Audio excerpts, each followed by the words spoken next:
মাঝে মাঝে মনে হয় কিসের আনন্দ, কিসের এত হাসি উল্লাস। মাঝে মাঝে মনে হয় কিসের আনন্দ, কিসের এত হাসি উল্লাস। একদিন মরতে হবে,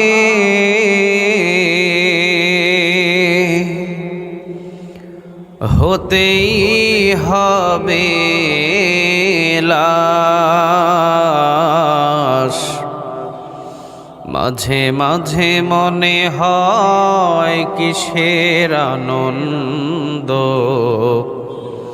কিসের এত হাসি উল্লাস। মাঝে মাঝে মনে হয় কিসের আনন্দ, কিসের এত হাসি উল্লাস। মা বাবা ভাই বোন আছে যত স্বজন,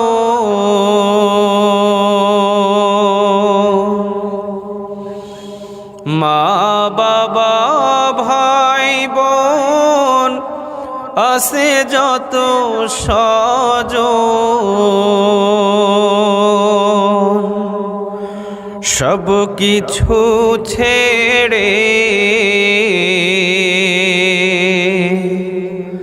কোথায় হবে বসবাস। মাঝে মাঝে মনে হয় কিসের আনন্দ, কিসের এত হাসি উল্লাস।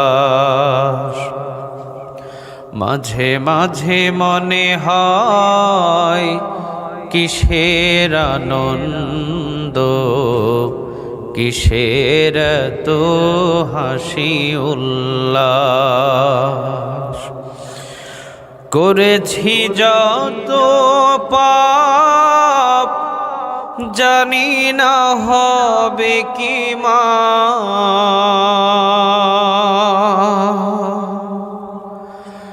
করেছি যত পাপ জানি না হবে কি মা। শেষ বিচার দিনে সবই হবে প্রকাশ। মাঝে মাঝে মনে হয় কিসের আনন্দ, কিসের এত হাসি উল্লাস। মাঝে মাঝে মনে হয় কিসের আনন্দ, কিসের এত হাসি উল্লাস। বন্ধু যত ভবে সকলেই পর হবে, বন্ধু যত ভবে সকলেই পর হবে। ফুরাবে আমার যেদিন এই বুকের নিঃশ্বাস।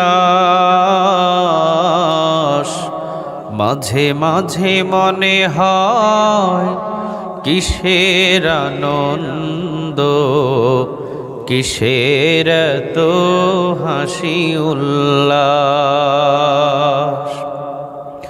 মাঝে মাঝে মনে হয় কিসের আনন্দ, কিসের এত হাসি উল্লাস।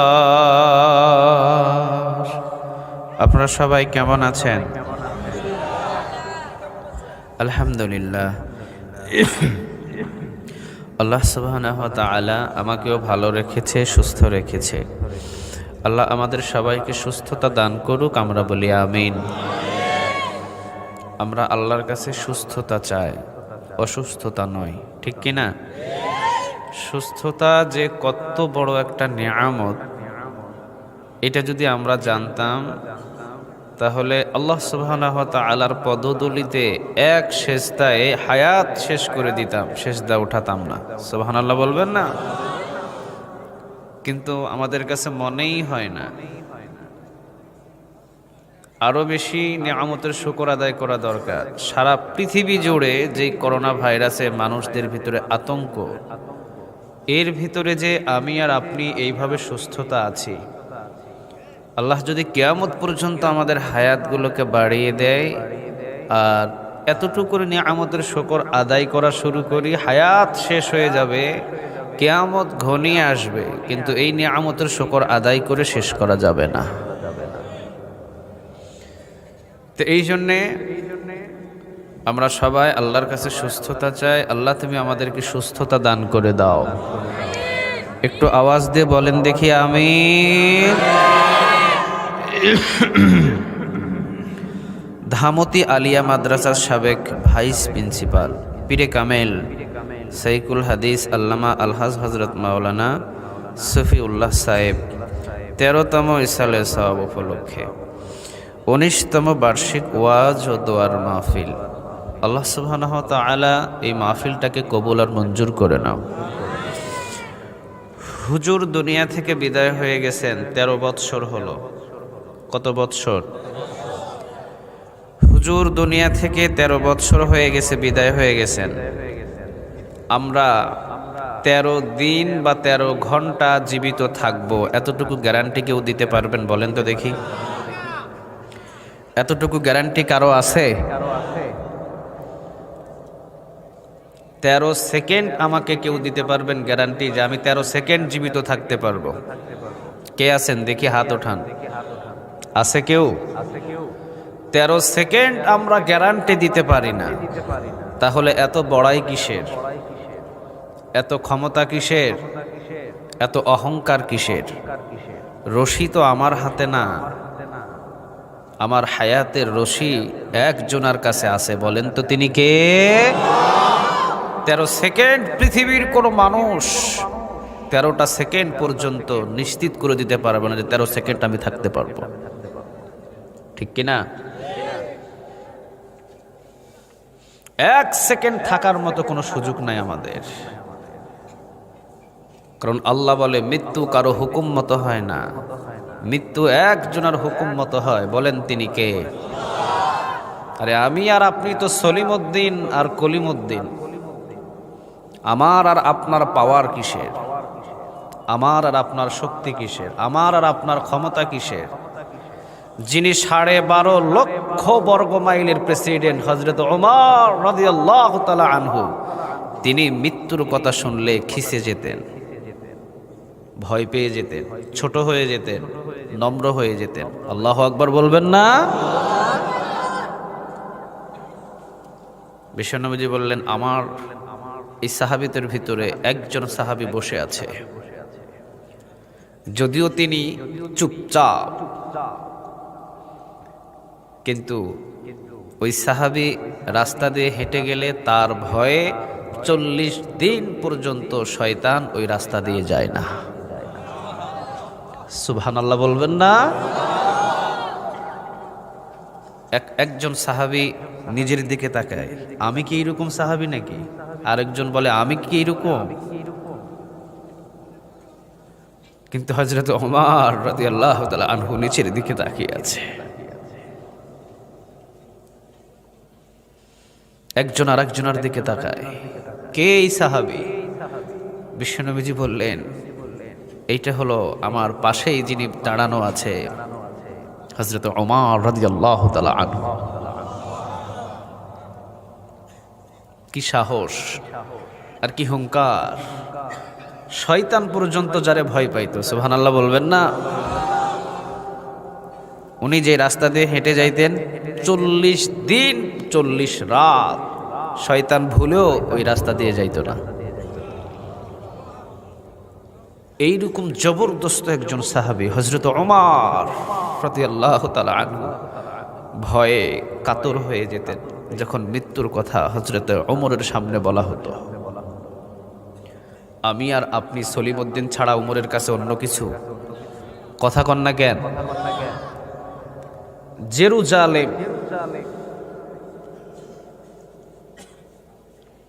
জেরুজালেম দখলের জন্য হযরত ওমর রাদিয়াল্লাহু তাআলা আনহু আমর ইবনুল আস রাদিয়াল্লাহু তাআলা আনহুকে সেনাপতির দায়িত্ব দিয়ে পাঠিয়ে দিলেন। আমর ইবনুল আস রাদিয়াল্লাহু তাআলা আনহু জেরুজালেমে এসে যুদ্ধের আগেই, লম্বা ঘটনা, জেরুজালেমের সব নেতারা বললেন হযরত ওমর রাদিয়াল্লাহু তাআলা আনহু আসলেই আমরা ওমরের হাতে দেশটাকে উঠিয়ে দেব। সুবহানাল্লাহ বলবেন না? তবে আমরা এই খলিফাটাকে একবার দেখতে চাই, কে এই সিংহ পুরুষ? এই সিংহ পুরুষকে আমরা একটা নজর তাকে দেখতে চাই। আমর ইবনুল আস রাদিয়াল্লাহু তাআলা আনহু একটা চিঠি লিখে দিলেন, ওমর আপনি যদি আসেন যুদ্ধ লাগবে না, বিনা যুদ্ধে জেরুজালেম আপনার হাতে সুপর্দ করে দেবে। সুবহানাল্লাহ বলবেন না?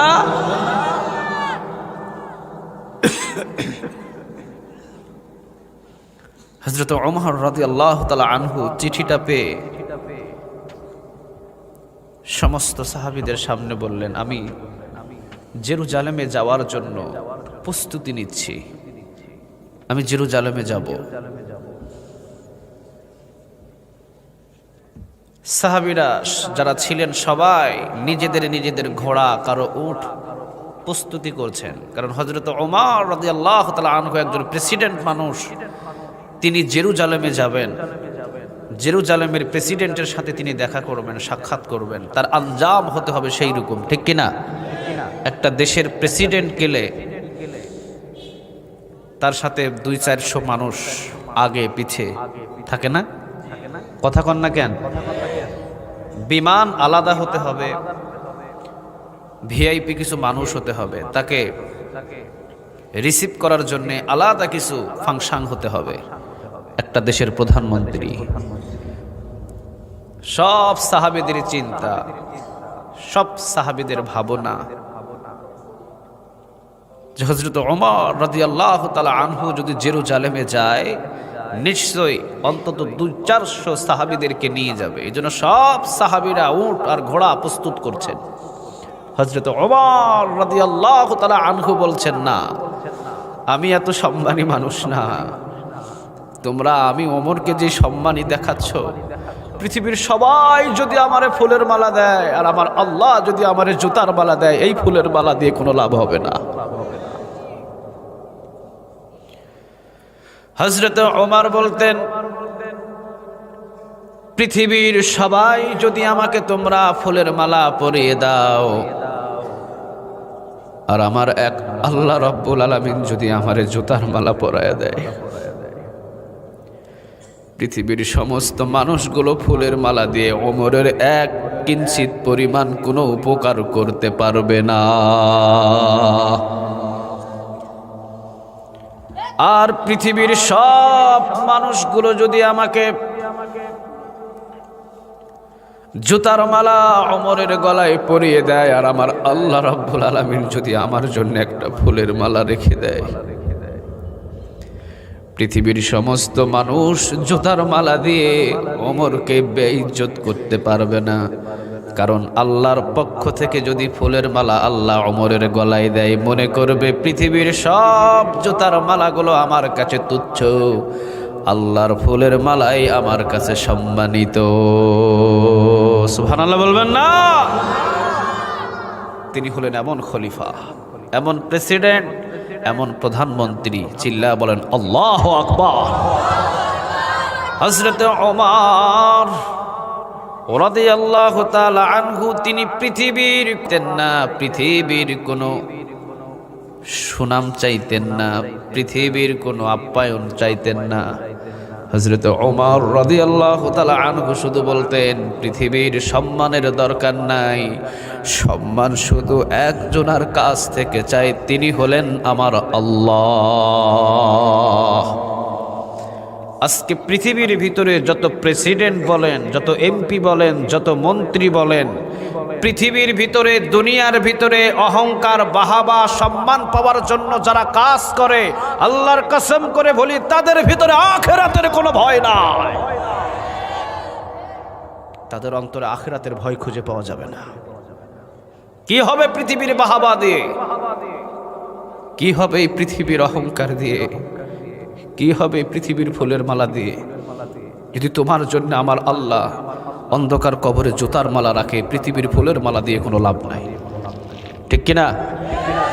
এই জন্য হযরত ওমর রাদিয়াল্লাহু তাআলা আনহু তিনি জেরুজালেমের জন্য প্রস্তুতি নিয়েছেন। সব সাহাবীরা প্রস্তুত হয়ে আছে। হযরত ওমর রাদিয়াল্লাহু তাআলা আনহুর সামনে থাকবে অন্তত 100 সাহাবী, পিছনে থাকবে 100 সাহাবী। হযরত ওমর রাদিয়াল্লাহু তাআলা আনহু মাঝখানে। এটা একটা সম্মান না? কথা কন না কেন?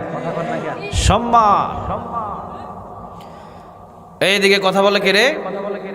কথা বলো না, এইদিকে চুপচাপ আলোচনা শোনো।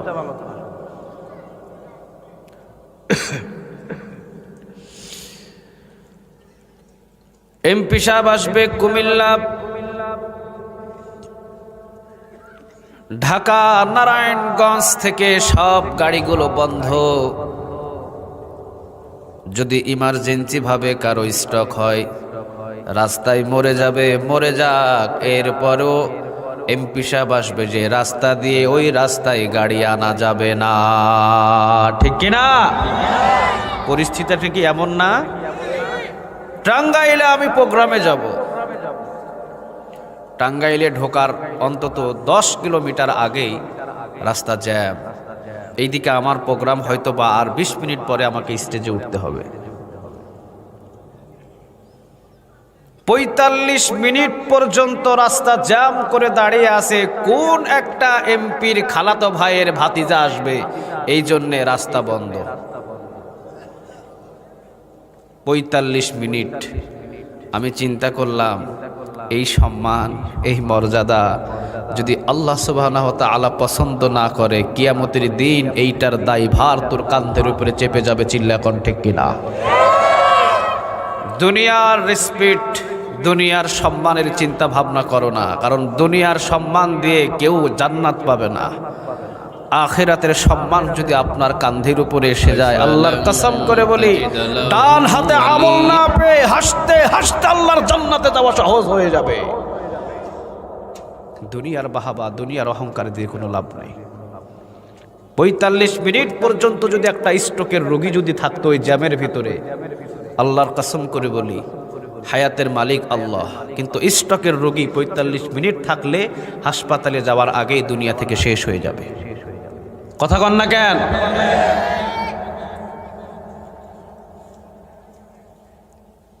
যেই মাহফিলে 20 মিনিট পরে আমার উঠার কথা, আমি যেতে যেতে হয়ে গেল 1 ঘন্টা দেরি। শুধু কি আমার ক্ষতি হয়েছে? 2 কিলো পর্যন্ত রাস্তা জ্যাম ফেলে দিয়েছে। আহা, কেন এত সম্মান দিতে হবে দুনিয়ার এই 3.5 হাত মানুষরে, মানুষদেরকে কষ্ট দিয়ে?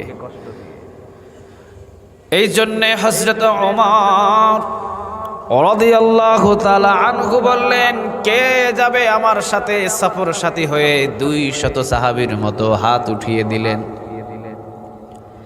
তারা বললেন, আমরা সবাই আপনাকে সম্মান দেব আর জেরুজালেমের সব এমপি মন্ত্রীর সামনে হাজির করে নিয়ে যাব।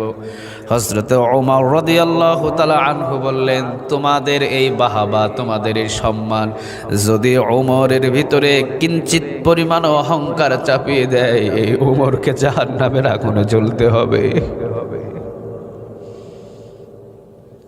অহংকার শুধুমাত্র একজনের থাকবে, বলেন তিনি কে?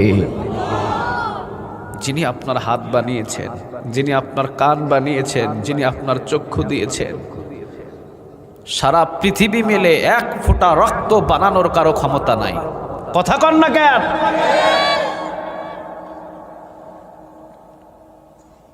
এক ফোঁটা রক্ত কেউ বানাতে পারবে? কথা বলেন, পারবে? পারবে? তো অহংকার তো সে করবে। আমি আর আপনি কিসের অহংকার? সলিমউদ্দিন আর কলিমউদ্দিন। হযরতে ওমর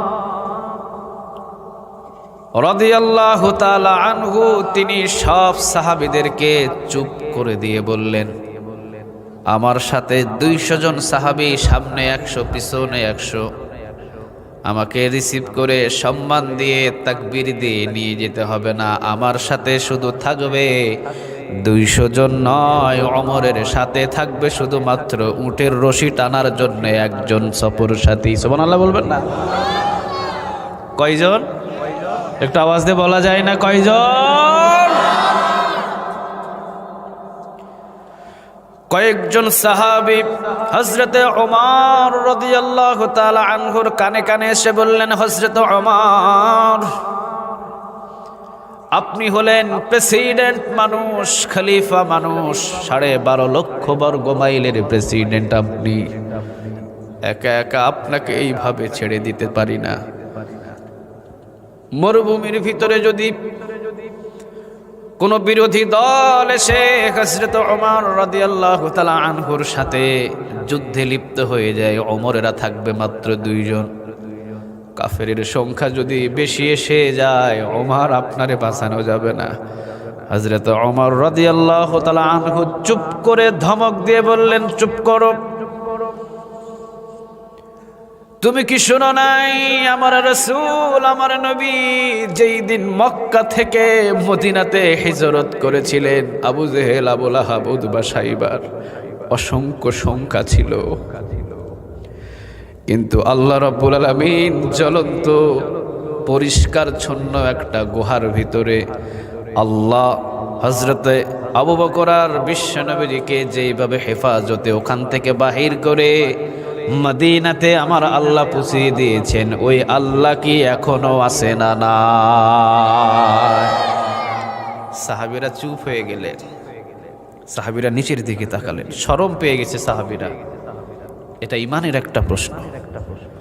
হযরত ওমর রাদিয়াল্লাহু তাআলা আনহু বললেন, শোনো সাহাবী, আমার পাঠবর্ষী বন্ধুগণ, আমি যখন জেরুজালেমের দিকে রওনা দিচ্ছি, মনে করো না শুধু আমি ওমর একা যাচ্ছি। আমি ওমর একা না, আমার সাথে একজন আছেন, তিনি হলেন একজন। বলেন তো তিনি কে? তোমরা মনে করছো আমি একা যাইতেছি? না না, একা একা আমি যাইতেছি না, আমার সাথে আমার আল্লাহ আছে। চিল্লা বলেন আল্লাহু আকবার। আপনি আমি এই রাতের অন্ধকারে যদি একটা নিরিবিলি রাস্তা দিয়ে চলে যায়, কেউ নাই আপনার সাথে, বলেন তো তিনি একজন আপনার সাথে 24 ঘন্টা আছে। কে? সুবহানাল্লাহ বলবেন না? কিন্তু আমাদের ইমানের ভিতরে দুর্বল, ঠিক কিনা? ইমানের ভিতরে দুর্বল। মুমিন কখনো দল ভারী দেখে, মুমিন কখনো অস্ত্র দেখে কোনো সময় ভয় পায় না। মুমিন শুধু একজনকে ভয় পাওয়া, আওয়াজ দিয়ে বলতে হবে তিনি কে। পৃথিবীর কাউকে মুমিন ভয় পায় না। সুবহানাল্লাহ বলবেন না? হযরত ওমর রাদিয়াল্লাহু তাআলা আনহু বললেন, তোমরা কি কথা বললা? কলিজার ভিতরে কি তোমাদের ঈমান মজবুত নাই? মনে করছো হযরত ওমর রাদিয়াল্লাহু তাআলা আনহু মরুভূমির ভিতর দিয়ে একা একা রওনা দিবে? এত সোজা। ওমর কোন জায়গায় একা একা রওনা দেয় না। ওমর যদিও একা থাকে, আরেকজন আমার সঙ্গে থাকে। আওয়াজ দিয়ে বলতে হবে তিনি কে। সব সাহাবীরা চুপচাপ বসে রইলেন, কোনো আওয়াজ নাই। হযরত ওমর প্রেসিডেন্ট মানুষ, হযরত ওমর রাদিয়াল্লাহু তাআলা আনহু প্রায় 12.5 লক্ষ বর্গ মাইলের প্রেসিডেন্ট, প্রধানমন্ত্রী। একজন সফর সাথী, জুড়ে বলেন কয়জন? উটের পিঠের উপরে হযরত ওমর রাদিয়াল্লাহু তাআলা আনহু উঠে বসলেন।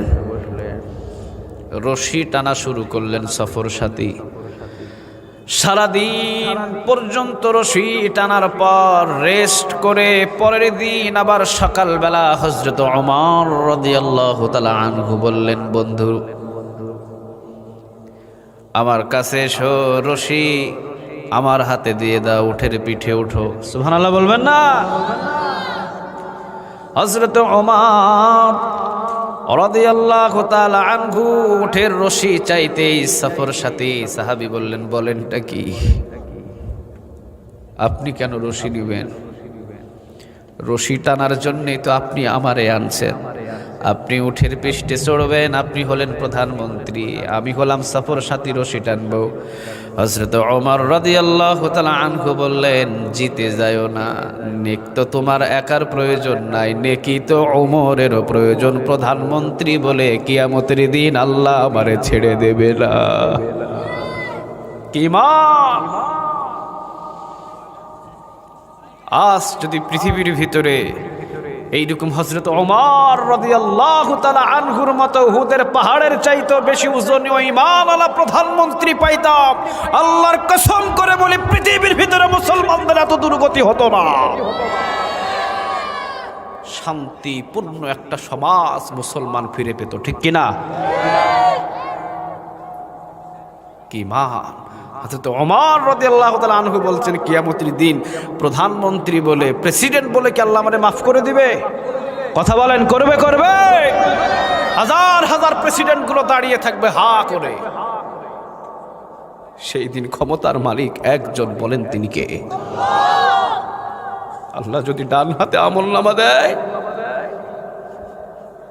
সে হাসতে হাসতে জান্নাতে চলে যাবে। আর আল্লাহ যদি বলে বাম হাতে আমলনামা নে,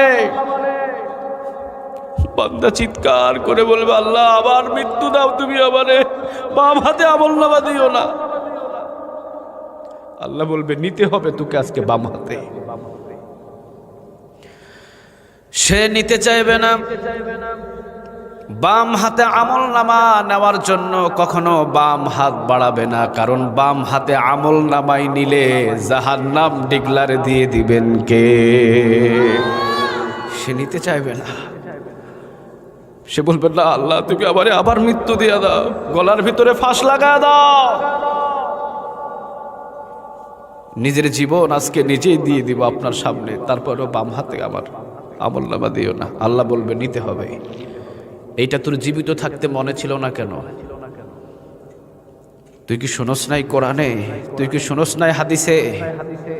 আমার রাসূল সাল্লাল্লাহু আলাইহি ওয়াসাল্লামের যারা দুশমন ছিল তাদের সাথে তোর হাতে হাত মিলানো ছিল। এই জন্য আজকে বাম হাতে আমলনামা নিতে হবে, কোনো ছাড়া হবে না। কার সাথে তোমার সম্পর্ক? কার হাতের সাথে তুমি হাত মিলাও? আমার রাসূলের যারা দুশমন তাদের হাতের সাথে হাত মিলাবি, কিয়ামতের দিন বাম হাতে আমলনামা ছাড়া ডান হাতে আমলনামা পাবি না, ঠিক কিনা? হযরত ওমর রাদিয়াল্লাহু তাআলা আনহু বলেন, কিয়ামতের দিন আমি প্রেসিডেন্ট বলে, প্রধানমন্ত্রী বলে আল্লাহ রাব্বুল আলামিন আমারে কি ছেড়ে দেবে? চুপ হয়ে গেলেন সফর সাথী, কোনো কথা নাই। হযরত ওমর টান দিয়ে হাতের ভিতরে রশি টানিয়ে সফর সাথীরে বললেন, তুমি ওঠো। উঠের পিঠের ওপরে হযরত ওমরের খাদেম উঠের পিঠের উপরে চড়ছে। উঠের পিঠের উপরে চড়ে শক্ত করে ধরে আছে। হযরত ওমর রাদিয়াল্লাহু তাআলা আনহু বললেন, ভালোভাবে বসে থেকো, এখন একজন রশি টানবে যিনি হলেন আল্লাহর নগণ্য একজন গোলাম। গোলাম বললেন, গোলাম। সুবহানাল্লাহ বলবেন না? আর আমরা তো এখন নিজেরে গোলাম বলতেই চাই না, ঠিক কিনা? লজ্জা লাগে, শরম লাগে। আল্লাহ রাসূল সাল্লাল্লাহু আলাইহি ওয়াসাল্লাম নিজেও নিজেকে গোলাম পরিচয় দিতেন।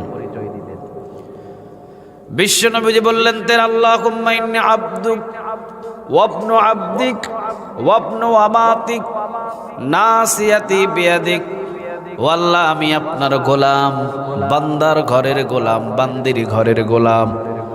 নাসিয়াতি বিয়াদিক, আমার চুলের মুঠি গো আল্লাহ আপনার হাতের মুঠোয়, আপনি যদি আমার চুলের মুঠি ধরে ডান দিকে টানেন ডানে যেতে হবে, বাম দিকে টানলে বাম দিকে যেতে হবে, আপনি যেই দিকে টানবেন সেই দিকেই যেতে হবে। আপনি হলেন মালিক আর আমি বিশ্ব নবী হলাম গোলাম। রাসূল নিজেকে নিজে গোলাম বলে পরিষ্কার করে আল্লাহ সুবহানাহু ওয়া তাআলারে বলে দিতেন। হযরত ওমর রাদিয়াল্লাহু তাআলা আনহু তিনিও বললেন, তুমি এখন উঠের পিঠে আর তোমার উঠের রশি ধরে একটা গোলাম এখন টানবে, চিল্লা বলেন আল্লাহু আকবার। রশি ধরে হযরত ওমর রাদিয়াল্লাহু তাআলা আনহু রশি ধরে আস্তে আস্তে করে টেনে টেনে জেরুজালেমের দিকে রওনা। সারাদিন রশি টানলেন হযরত ওমর রাদিয়াল্লাহু তাআলা আনহু, সুবহানাল্লাহ বলবেন না? পরের দিন আবার খাদেম সফর সাথী, আবার পরের দিন হযরত ওমর রাদিয়াল্লাহু তাআলা আনহু, পরের দিন আবার খাদেম, পরের দিন আবার হযরত ওমর। যেই দিন জেরুজালেমের গেট দিয়ে প্রবেশ করবেন ওই দিন রশি টানার পালা হলো হযরত ওমরের, সুবহানাল্লাহ বলবেন না?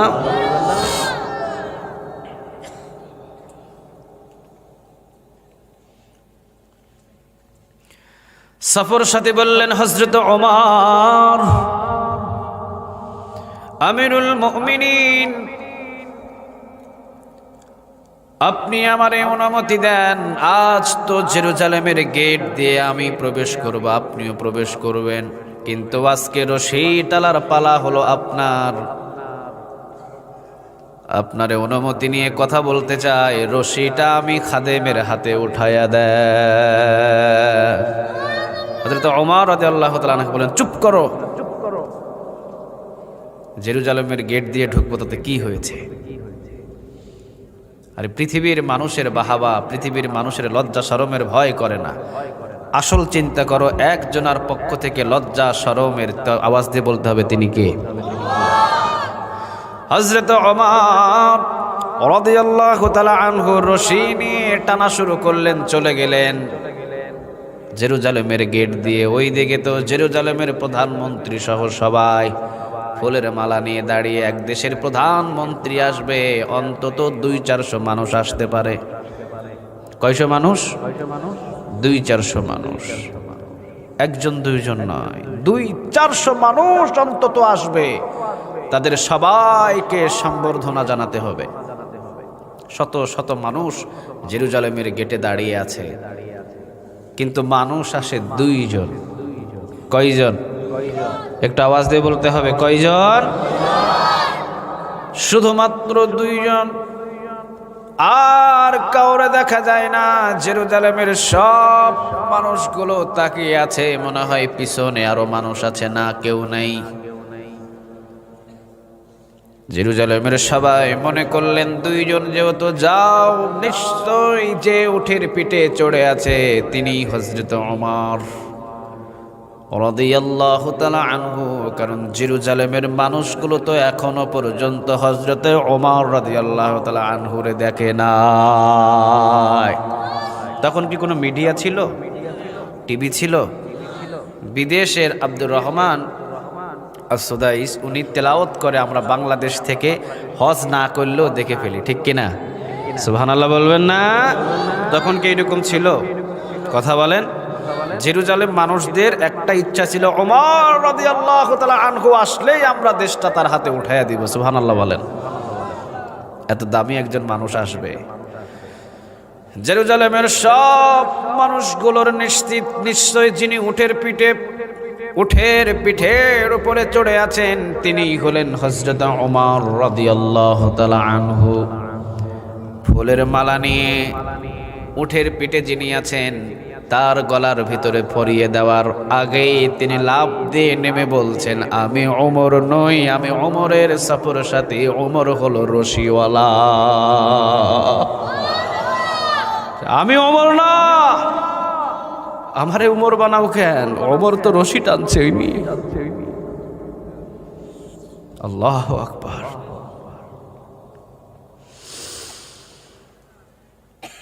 সবাই তো অবাক। আমর ইবনুল আস রাদিয়াল্লাহু তাআলা আনহু মাথার পাগড়ির একটা কিনার দিয়ে দুই চোখের পানিগুলো নিজেই মুছে আবার নিজের চোখের পানি নিজেই গোপন করতে চায়। আমর ইবনুল আস রাদিয়াল্লাহু তাআলা আনহুরে বলা হলো, সেনাপতি একটু দেখিয়ে দেন না ওমর কোনটা। আমর ইবনুল আস রাদিয়াল্লাহু তাআলা আনহু বললেন, যিনি এতক্ষণ পর্যন্ত উটের রশি টেনে টেনে সফর সাথীরে নিয়ে আসলেন, উটের রশিওয়ালা ইনি হলেন হযরত ওমর। জেরুজালেমের সব মানুষগুলো দেখলেন 12.5 লক্ষ বর্গ মাইলের প্রেসিডেন্টের যদি এতটা সহানুভূতি আর এত নম্র ভদ্র হয়, তার আয়ত্তে যদি থাকা হয়, আল্লাহর কসম করে বলি জীবনে কোনোদিন অন্যায় কোনো কাজ দেখা যাবে না। সুবহানাল্লাহ বলবেন না? বিনা যুদ্ধে হযরত ওমর রাদিয়াল্লাহু তাআলা আনহুর কাছে সবাই সুপর্দ হয়ে গেলেন। চিল্লা বলেন আল্লাহু আকবার।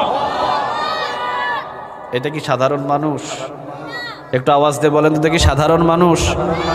পৃথিবীর সমস্ত মানুষের আমল যদি একদিকে দিয়ে দেন, আর হযরত ওমর রাদিয়াল্লাহু তাআলা আনহু একজন সাহাবী, তার আমলটা যদি একদিকে দিয়ে দেওয়া হয়, আমাদের পৃথিবীর সব মুসলমানের আমল হালকা হয়ে যাবে, ওমরের আমলের ওজন বেশি হয়ে যাবে। লাউ কানা নাবিয়্যুম মিন বাদি লাউ কানা ওমর, বিশ্বনবীজি বললেন আমার পরে তো কোনো রাসূল কোনো নবী দুনিয়াতে আসবে না, যদি আসতেন আল্লাহ রাব্বুল আলামিন হযরত ওমর রাদিয়াল্লাহু তাআলা আনহুকে নবী হিসাবে আল্লাহ নিযুক্ত করত। এবার বলেন কতটুকু পাওয়ারফুল একজন সাহাবী। এই সাহাবী এতটুকু পাওয়ার, এই পাওয়ারওয়ালা সাহাবী মৃত্যুর কথা শুনলেই ঘাবড়ে যাইতেন। সুবহানাল্লাহ বলবেন না? কি সম্পর্ক আল্লাহ সুবহানাহু ওয়া তাআলার সাথে। হযরত ওমর রাদিয়াল্লাহু তাআলা আনহু 18 জায়গায় ডিসিশন নিয়েছেন, আল্লাহ 18 জায়গায় 18টা কোরআনের আয়াত নাজিল করেছে। চিল্লা বলেন আল্লাহু আকবার।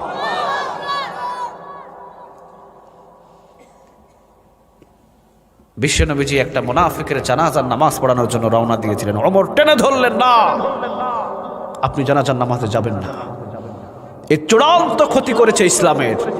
বিশ্বনবীজি এর পরেও গেলেন।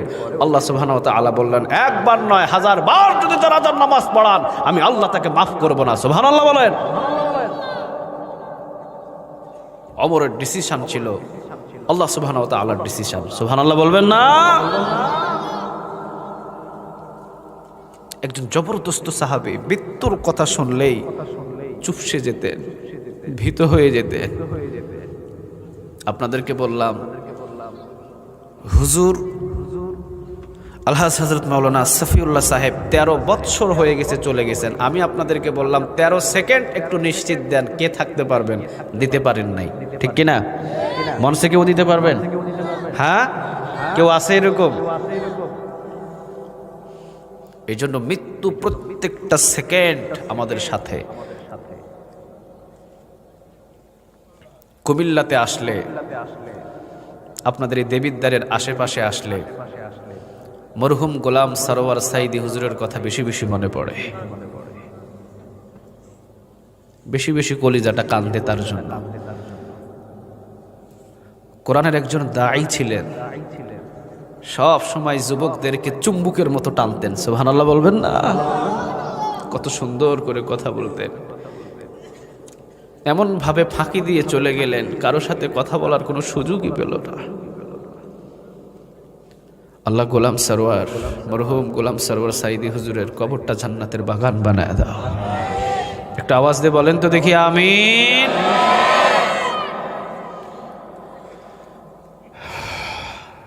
আমরা গত বছরটা অনেক আলেম ওলামাকে হারিয়ে ফেলেছি, ঠিক না? আল্লাহ সুবহানাহু ওয়া তাআলা ভালো ভালো মানুষদেরকে উঠিয়ে নিচ্ছেন, এইটাও একটা কিয়ামতের আলামত। কিয়ামতের আলামত। মৃত্যু সবার হবে ঠিক, কিন্তু কিয়ামতের আগে সব মুমিনদেরকে আল্লাহ মৃত্যু দিয়ে উঠিয়ে নেবেন। চিল্লায়া বলেন আল্লাহু আকবার। মুমিনদেরকে কখনো কিয়ামতের আগে রাখবে না, আল্লাহ ভালো জানে। সব বড় বড় আলেম ওলামাদেরকে নিয়ে চলে যাচ্ছেন, কেন নিয়ে যাচ্ছেন এটার বরকত নসিব ভালো জানেন কে? আল্লাহ। এই জন্য মৃত্যু এমন একটা জিনিস, 1 সেকেন্ড পর্যন্ত পৃথিবীর কোনো মানুষ লিখিতভাবে বলে দিতে পারবে না আমি 10টা সেকেন্ড পর্যন্ত থাকতে পারবো, কারণ 1টা সেকেন্ডের পর্যন্ত নিশ্চয়তা নাই মৃত্যুর রশি একজনের কাছে, তিনি কে? টান দিতে দেরি, যাইতে দেরি আছে? কথা বলেন, আছে আছে নাই? বহু আলেম স্টেজের উপরে বয়ান করতে করতে বয়ানের অর্ধেক অবস্থায় মারা গেছে, আছে না এরকম? বহু আলেম আমি নিজ চোখে দেখেছি। খাবার মুখে দিবে, 1 লোকমা খাবার মুখে দিতে পারে নাই, ওইটা জায়গায় চলে গেছে দুনিয়া থেকে, ঠিক কিনা? মা রান্না করেছে, এসে খাবে, রান্না আছে কিন্তু ছেলে নাই। বলেন এই মৃত্যুর ফায়সালা করেন কে? এত সাহসী একজন হযরত ওমর রাদিয়াল্লাহু তাআলা আনহু, যিনি বিশ্বনবীর জায়নামাজ, যেখানে বিশ্বনবী নামাজ পড়াতেন সেখানে হযরত ওমর রাদিয়াল্লাহু তাআলা আনহু ইমামতি করেন, ইনি মৃত্যুর কথা শুনলেই চুপসে যাইতেন। আল্লাহু আকবার। আর আমি আর আপনি সলিমউদ্দিন আর কলিমউদ্দিন ছাড়া অন্য কিছু? কথা বলেন। হযরত ওমর রাদিয়াল্লাহু তাআলা আনহুর একটা ছেলে নাম হলো আব্দুল্লাহ। নামটা কি বলেন? নামটা ভালো না খারাপ? আল্লাহর কাছে সবচাইতে পছন্দের 2টা নাম, এক হলো আব্দুল্লাহ আর একটা হলো আব্দুর রহমান। সুবহানাল্লাহ বলবেন না? আল্লাহ সবচেয়ে বেশি 2টা নামের পছন্দ করতেন। হযরত ওমর রাদিয়াল্লাহু তাআলা আনহু বলেন, আল্লাহর পছন্দের নামটাই আমার ছেলের হবে আব্দুল্লাহ। সুবহানাল্লাহ বাড়িতে গিয়া বললেন। ছোট্ট মানুষ হযরত আব্দুল্লাহ রাদিয়াল্লাহু তাআলা আনহু, ছোট্ট মানুষ, মাদ্রাসায় গিয়েছেন। মাদ্রাসায় মক্তব আছে না? মক্তব আপনাদের কুমিল্লাতে সকালবেলা মসজিদে মক্তব পড়ায় না? এই মক্তবের মতো মাদ্রাসাতে গিয়েছেন হযরত ওমর রাদিয়াল্লাহু তাআলা আনহুর ছেলে আব্দুল্লাহ। হযরত ওমর রাদিয়াল্লাহু তাআলা আনহু তখন তো প্রেসিডেন্টের ছেলে মাদ্রাসায় গিয়েছে, ভাবসাব একটু অন্যরকম থাকা দরকার না?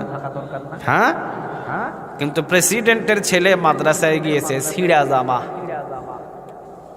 কি জামা? ছিঁড়া জামা, তালি দেওয়া জামা পরে মাদ্রাসায় গিয়েছে। সব ছেলেরা কয়, দেখছো মিয়া, প্রধানমন্ত্রী ছেলে আইছে ছিঁড়া জামা পরে, সবাই টিস্কারি করে।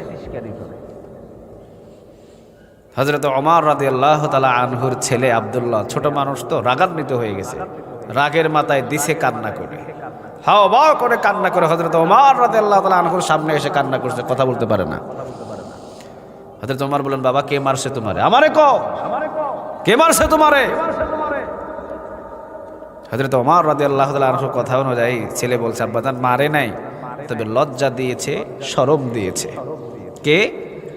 ছেলেপেলেরা সবাই বলে আমি প্রেসিডেন্টের নাকি ছেলে, আমার গায়ে ছিঁড়া একটা জামা, সবাই আমারে শরম দেয়। হযরত ওমর রাদিয়াল্লাহু তাআলা আনহু নিজের বাহুর সাথে, বুকের সাথে ছেলেটাকে জড়ায়া নিয়ে কপালে একটা চুমা দিয়ে বললেন, বাবা, ধনী মানুষের সাথে আল্লাহ সুবহানাহু ওয়া তাআলার সম্পর্ক কম, গরিবদের সাথে আল্লাহর সম্পর্ক বেশি। সুবহানাল্লাহ বলতে পারবেন না? বাবা শোনে রেখো, ধনী মানুষের সাথে আল্লাহ রাব্বুল আলামিনের সম্পর্ক একটু কম হয়, কারণ ধনী মানুষ দুনিয়া নিয়ে ব্যস্ত থাকে। আর গরিব মানুষের সাথে আল্লাহ রাব্বুল আলামিনের সম্পর্ক বেশি হয়, কারণ গরিবেরা 24 ঘন্টায় একজন আরকে ডাকে, আওয়াজ দিয়ে বলেন তিনি কে? বহু ধনী মানুষ আছে, গিয়ে দেখবেন সারাদিন একবার আল্লাহ বলে ডাকার তাদের কাছে সময় নেই, ঠিক কিনা? এক ঘন্টা কেন, এক সেকেন্ড আল্লাহ বলে যে ডাক দিবে এই সুযোগটাও নাই। হযরত ওমর রাদিয়াল্লাহু তাআলা আনহু নিজের বুকের সাথে নিজের ছেলে আব্দুল্লাহকে জড়িয়ে ধরে বললেন, বাবা আব্দুল্লাহ, মনে কোনো কষ্ট নিও না বাবা, মনে রেখো ধনীদের চাইতে গরিবদেরকে বেশি ভালোবাসেন একজন। আওয়াজ দিয়ে বলেন তিনি কে? শোনো বাবা আব্দুল্লাহ, ওমর রাদিয়াল্লাহু তাআলা আনহু নিজের ছেলের সাথে এখন ওয়াজ করা শুরু করেছে। সুবহানাল্লাহ বলবেন না? কিয়ামতের দিন আল্লাহ রাব্বুল আলামিন ধনী আর গরিব মানুষদের হিসাব নিকাশ শুরু করে দিবেন। তবে রে বাবা, আমার আল্লাহ রাব্বুল আলামিন ধনী মানুষদের হিসাবগুলো চাপা দিয়ে রেখে দেবে। ধনী মানুষদের হিসাব আগে কখনো নেবে না। গরিব মানুষদের হিসাব নিকাশ করে ধনী মানুষদের চাইতে গরিবগুলো 500 বছর আগে আল্লাহর জান্নাতে চলে যাবে। বলেন তো দেখি, ধনীদেরকে ভালোবাসে আর গরিবদেরকে কতটুকু ভালোবাসে? ধনী মানুষদের চাইতে গরিবদের ভালোবাসা আল্লাহর কাছে বেশি, ঠিক কিনা? অনেক কথা বোঝানোর পর আব্দুল্লাহ বললেন, আব্বা জান মানতে রাজি, তবে আগামীকাল যদি নতুন জামা আপনি আমারে না দেন আমি কিন্তু মাদ্রাসায় যাব না। নতুন জামা দিতে হবে আমারে। নতুন জামা যা দেওয়া পর্যন্ত এই ওমরের ছেলে, প্রেসিডেন্টের ছেলে আব্দুল্লাহকে কেউ মাদ্রাসায় নিয়ে যেতে পারবে না। প্রেসিডেন্ট মানুষ, নিজের ছেলেরে একটা জামা বানায় দিবে, টাকাটাও নাই। কি যে প্রেসিডেন্ট! বিশ্বনবী 1400 বছর আগে বলেছিলেন, যেই দেশের প্রেসিডেন্ট বেশি সুখ শান্তি হবে ওই দেশের জনগণ কষ্টে দিন কাটাতে হবে। কথা কন না কেন? যেই দেশের প্রেসিডেন্টের ভোগ বিলাস বেশি হবে ওই দেশের ভিতরে অভাব অনটন বেশি আসবে। 1400 বছর আগের কথা, 1400 বছর আগে বলছেন, এটা আমার বানানো কথা না, বিশ্বনবীর কথা। প্রেসিডেন্ট বেশি সুখ শান্তিতে থাকবে, জনগণ বেশি ক্ষতির ভিতরে থাকবে। পরিস্থিতি কি এখন ভালো না খারাপ? কথা কন না কেন, ভালো না খারাপ? হযরত ওমর রাদিয়াল্লাহু তাআলা আনহু নিজের ছেলের একটা নতুন জামা কিনে দিবে, পকেটে কোনো টাকাই নেই। কি প্রেসিডেন্ট! ইচ্ছা করলে দিনে দিনে জায়গা জমি কিনে পাহাড় বানিয়ে ফেলতে পারেন, ঠিক কিনা?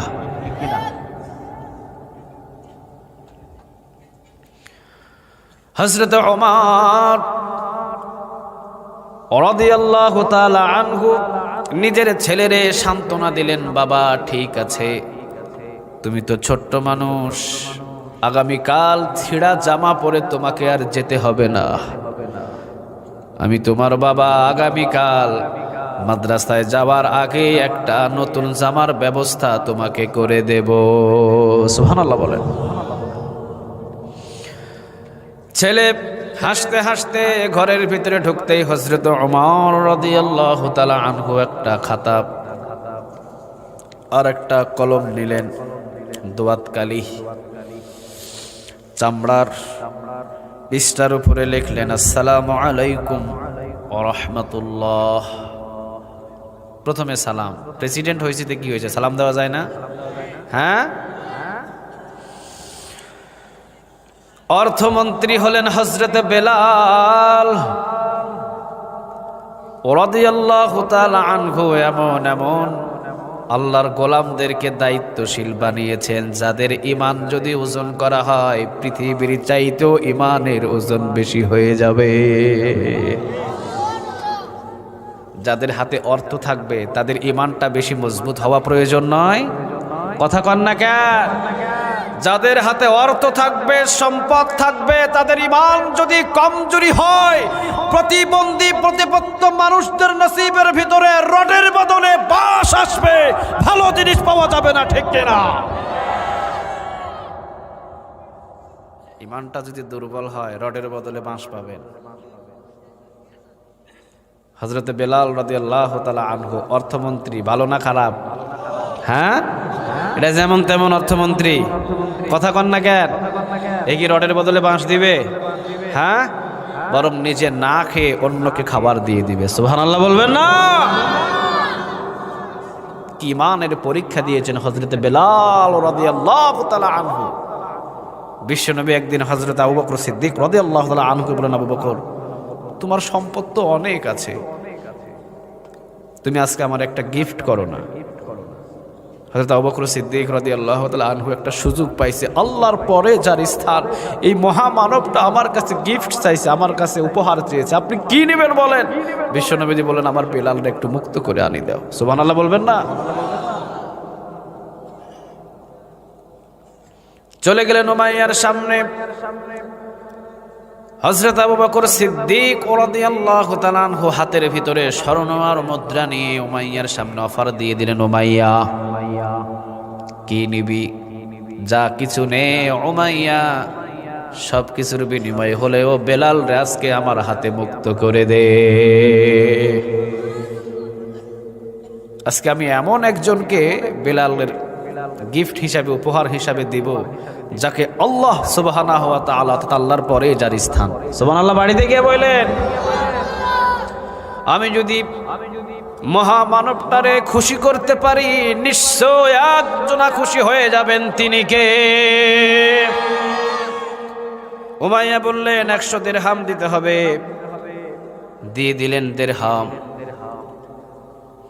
সাইড থেকে বললেন, কালো গোলামের দাম এত বেশি? হযরত আবু বকর সিদ্দিক রাদিয়াল্লাহু তাআলা আনহু বললেন, কারে তোরা কালো বলিস? কে কালো?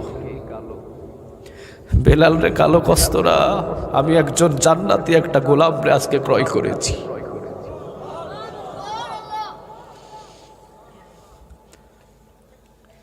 ইন্নাল্লাহা লা ইয়ানজুরু ইলা সুওয়ারিকুম ওয়া আমালিকুম ওয়ালাকিন ইয়ানজুরু ইলা কুলুবিকুম ওয়া আমালিকুম। চিল্লা বলেন আল্লাহু আকবার। আল্লাহ সাদা কালো দেখে না, আল্লাহ দেখেন নফস এই কলব। সুবহানাল্লাহ বলবেন না? ফেরেশতা হলো নূরের তৈরি। ফেরেশতা কিসের তৈরি? ফেরেশতার চাইতে হযরত বেলাল রাদিয়াল্লাহু তাআলা আনহুর সম্মান আরো বেশি। সুবহানাল্লাহ বাড়িতে গিয়ে বললেন, একটা কালো গোলাম জিব্রাইল আলাইহিস সালামের চাইতে পাওয়ার আর ইমানি জজবা আর ইমানি শক্তি আর সম্মান জিব্রাইল আলাইহিস সালামের চাইতে বেলালের মর্যাদা আরো বেশি। চিল্লা বলেন আল্লাহু আকবার। বিশ্বাস হয় না আপনাদের? বিশ্বাস হয় না? হযরত আবু বকর সিদ্দিক রাদিয়াল্লাহু তাআলা আনহু বললেন, কালো গোলাম আজকে আমি টাকা দিয়ে কিনি নাই, জান্নাতি একজন মানুষকে ক্রয় করেছি। সুবহানাল্লাহ বলবেন না? নিয়ে চলে গেলেন বিশ্বনবীর সামনে, বললেন, ইয়া রাসূলুল্লাহ সাল্লাল্লাহু আলাইহি ওয়াসাল্লাম, আপনার উপহার নিয়ে আসছি। বিশ্বনবী আবু বকর সিদ্দিক রাদিয়াল্লাহু তাআলা আনহুর দিকে তাকিয়ে আছেন। হযরত আবু বকর সিদ্দিক রাদিয়াল্লাহু তাআলা আনহু বললেন, ইয়া রাসূলুল্লাহ সাল্লাল্লাহু আলাইহি ওয়াসাল্লাম, আপনার কাছে হযরতে বেলাল রাদিয়াল্লাহু তাআলা আনহুকে উপহার দেওয়ার জন্য যদি আবু বকরের সব সম্পদ দিতে হতো, সমস্ত সম্পদ উমাইয়াকে দিয়ে হযরতে বেলালকে মুক্ত করে আপনার কাছে হাদিয়া দিয়ে দিতাম। বিশ্বনবীজি বেলালের দিকে তাকিয়ে দেখলেন, বেলালের শরীরের এমন কোনো জায়গা নাই যে খুরের চিহ্ন ছিল না, শুধু কাটা কাটা চিহ্ন। আল্লাহ রাসূল সেই দিন একটা ঘোষণা দিয়েছিলেন, বেলাল, মুমিনদের রক্ত যখন পড়া শুরু হয়েছে, যে জমিনের ভিতরে মুমিনদের রক্ত পড়া শুরু হয়েছে, ওই জমিন মুমিনদের আয়ত্তে আসতে বেশি দেরি হবে না। চিল্লা বলেন আল্লাহু আকবার। আজ পর্যন্ত পৃথিবীর ভিতরে যেইভাবে মুসলমানদের রক্ত পড়া শুরু হয়েছে, আল্লাহর কসম করে বলি, পৃথিবীর ভিতরে মুসলমানদের হাতে সমস্ত দায়িত্ব আসতে আর দেরি হবে না। চিল্লা বলেন ঠিক না? আর বেশি দেরি নয়। সুবহে সাদেক যত ঘনিয়ে আসছে, রাত যত গভীর, সুবহে সাদেক কাছে না দূরে? মায়ের ডেলিভারির ব্যথা যখন বৃদ্ধি পায়, যখন বেড়ে যায়, নতুন মেহমান আসার সময় ঘনিয়ে আসে না দূরে চলে যায়? পৃথিবীর ভিতরে মুসলমানদের যেইভাবে ব্যথা শুরু হয়েছে, আল্লাহর কসম করে বলি, কালেমার পতাকা পৃথিবীর এই প্রান্ত থেকে ওই প্রান্ত পর্যন্ত উঠতে দেরি হবে না। চিল্লা বলেন আল্লাহু আকবার। আল্লাহ বিশ্বনবীজি 1400 বছর আগে হযরত বেলাল রাদিয়াল্লাহু তাআলা আনহুকে বললেন, তোমার রক্ত যখন জমিনে পড়া শুরু হয়েছে, খাব্বাবের রক্ত, সুমাইয়ার রক্ত, আর বেশি দিন দেরি নয়। সুবহানাল্লাহ বলবেন না?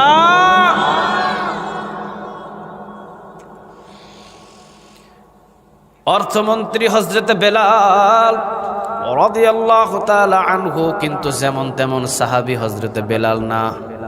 যার সম্মান, যার মর্যাদা জিবরাইল আলাইহিস সালামের চাইতেও বেশি। সুবহানাল্লাহ। বাড়িতে গিয়ে বললেন, মেরাজের রাতে বিশ্বনবীজি যখন মেরাজের রাতে সিদরাতুল মুনতাহ এই জায়গাতে পৌঁছলেন, জিবরাইল আলাইহিস সালাম বিদায় নিয়ে নিলেন, আমি আর আপনার সফর সাথী থাকতে পারবো না, এখন আপনি, আল্লাহ আপনাকে আল্লাহর রহমত দিয়ে আপনাকে এখান থেকে নিয়ে যাবে। সুবহানাল্লাহ বলবেন না? বিশ্বনবীজি বলেন, কি বলো তুমি?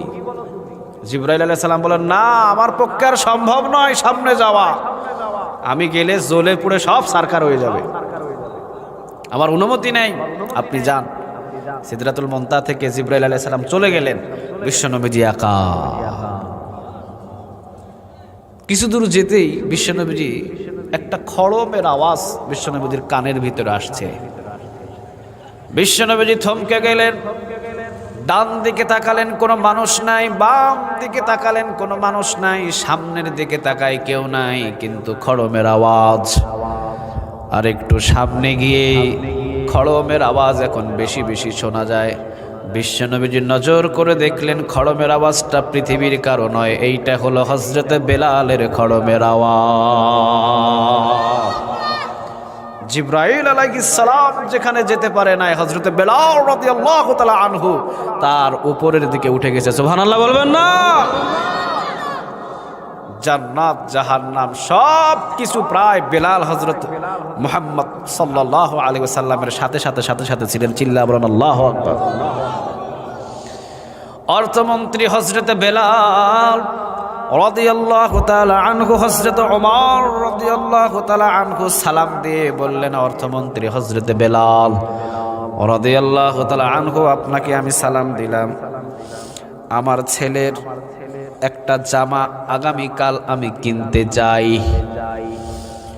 আমি তো প্রধানমন্ত্রী হিসেবে দায়িত্ব পালন করি, আপনি আমারে 1 মাসের বেতন অগ্রিম পাঠায়া দেন, ওই টাকা দিয়ে আমি আমার ছেলের জন্য একটা নতুন জামা কিনবো। সুবহানাল্লাহ বলবেন না? কয় মাসের কয় মাসের? 1 মাসের বেতন অগ্রিম একটু আমারে পাঠায়া দেন। মানে এই যে জানুয়ারি মাস চলতেছে না, মানে আগেই 1 তারিখ আসার আগে আমার টাকাটা দিয়ে দেন, অগ্রিম লিখে দিছে এটা। এছাড়া তো আর ওমর রাদিয়াল্লাহু তাআলা আনহুর কোনো পথ পাইতেছে না। 1 মাসের বেতন আমি যেহেতু প্রধানমন্ত্রীর দায়িত্ব পালন করছি, নিশ্চয় আমার একটা ছোট হোক বড় হোক বেতন আছে না নাই? আমার বেতনটা আপনি 1 মাসের বেতন অগ্রিম পাঠিয়ে দেন। পাঠিয়ে দিলেন। হযরত বেলাল রাদিয়াল্লাহু তাআলা আনহু নিজ চোখে দেখলেন, হযরত ওমর রাদিয়াল্লাহু তাআলা আনহুর চিঠি, 1 মাসের বেতন হযরত ওমর রাদিয়াল্লাহু তাআলা আনহু আমার কাছে যায় অগ্রিম। হযরত বেলাল রাদিয়াল্লাহু তাআলা আনহু মুস্কি একটা হাসি দিয়ে হযরত বেলাল রাদিয়াল্লাহু তাআলা আনহু সালাম দিয়ে নিচে আরেকটা লাইন লিখে দিছে, টাকা দেয় নাই। সুবহানাল্লাহ বলেন। আমাদের প্রধানমন্ত্রী যদি ওবায়দুল কাদের রে কয়, অমুক জিনিসটা আমার বাড়িতে লই যায়, তাড়াতাড়ি দিয়ে, এখন ওবায়দুল কাদের যদি না দিয়া, যদি আবার সালাম দিয়া যদি অন্য একটা কথা লিখে দেয়, চাকরি থাকবো? সবাই তো কয় না থাকবো না, যাইবো? কইব, বেটা তুই তো প্রধানমন্ত্রীর উপরে কারবারি করা শুরু করছিস, ঠিক কিনা? চাকরি থাকবে না। কিন্তু হযরত ওমর রাদিয়াল্লাহু তাআলা আনহু এত বড় একজন আমিরুল মুমিনিন, একজন প্রেসিডেন্ট মানুষ সালাম দিয়ে চিঠি লিখে দিলেন অর্থমন্ত্রীর কাছে 1 মাসের বেতন অগ্রিমই না চাইছে, বেশি তো আর কিছু চাই নাই, ঠিক কিনা? বেশি তো কিছু চাই নাই। হযরত ওমর রাদিয়াল্লাহু তাআলা আনহুর কাছে আবার হযরত বেলাল রাদিয়াল্লাহু তাআলা আনহু আরেকটা লাইন লিখে চিঠিটা বললেন, যাও ওমররে দিয়ে দিও। হযরত ওমর রাদিয়াল্লাহু তাআলা আনহুর কাছে চিঠিটা আবার ফিরে এসে হযরত ওমর রাদিয়াল্লাহু তাআলা আনহু নিজের চিঠির অপর পৃষ্ঠায় লেখা দেখলেন হযরত বেলাল রাদিয়াল্লাহু তাআলা আনহু লিখে দিয়েছেন, প্রেসিডেন্ট হযরত ওমর রাদিয়াল্লাহু তাআলা আনহু, আপনার উপরে রহমত বর্ষিত হোক। আপনি আমার কাছে 1 মাসের বেতন অগ্রিম চেয়েছেন, ভালো কথা। আপনি বলেন তো দেখি, এই 1 মাস কি আপনি জীবিত থাকতে পারবেন? এইটা যদি আপনি লিখে দিতে পারেন, আমি বেলালও 1 মাসের বেতন আপনারে পাঠায়া দেব।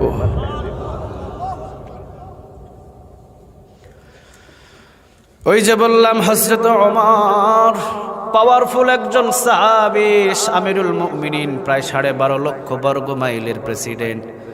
মৃত্যুর কথা শুনে চুপসে গেলেন হযরত ওমর। বলে দিলেন, বেলাল, 1 মাসের বেতন অগ্রিম চাইছিলাম, তুমি আমারে বলো 1 মাস যদি জীবিত থাকি, এইটার যদি লিখে দিতে পারি, তুমি আমারে বেতন দিবা। ওমর বলে দিল, 1 সেকেন্ডের নিঃশ্বাসের ওয়ার্ডার আর 1 সেকেন্ড থাকতে পারবো আমি ওমর, এতটুকু লেখা ওমরের পক্ষে সম্ভব নয়। 1 সেকেন্ড আমি লিখে দিতে পারবো না। আমি যদিও প্রেসিডেন্ট মানুষ, যদিও আমি একজন জবরদস্ত সাহাবী, ওমর যেহেতু 1 সেকেন্ড পারে নাই, আমি আর আপনি পারবো? কথা বলেন, পারবো?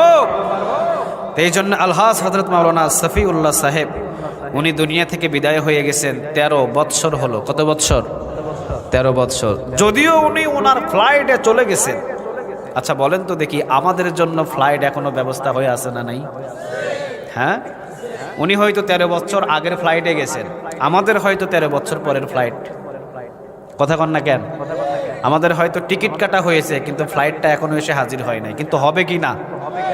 সবাই তো কয় না, হবে কি না?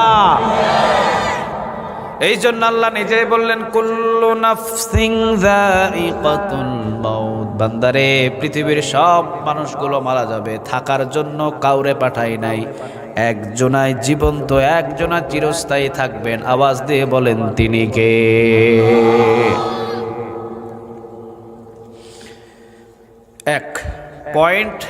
এক পয়েন্টে চলে গেছে মনে হয় 1 ঘন্টা। আর একটা পয়েন্টে আসে। এখানে অনেক ওলি আউলিয়াদের নাম দেখছি আমি। আল্লাহ সুবহানাহু ওয়া তাআলা সবার উপরে খাস রহমত দান করুক, আমরা বলি আমিন। একটা আওয়াজ দিয়ে বলেন আমিন। ওলি আউলিয়াদেরকে সম্মান করবেন।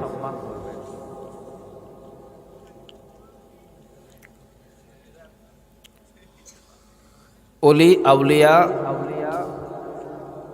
এরা হলো সম্মানী একটা ব্যক্তি।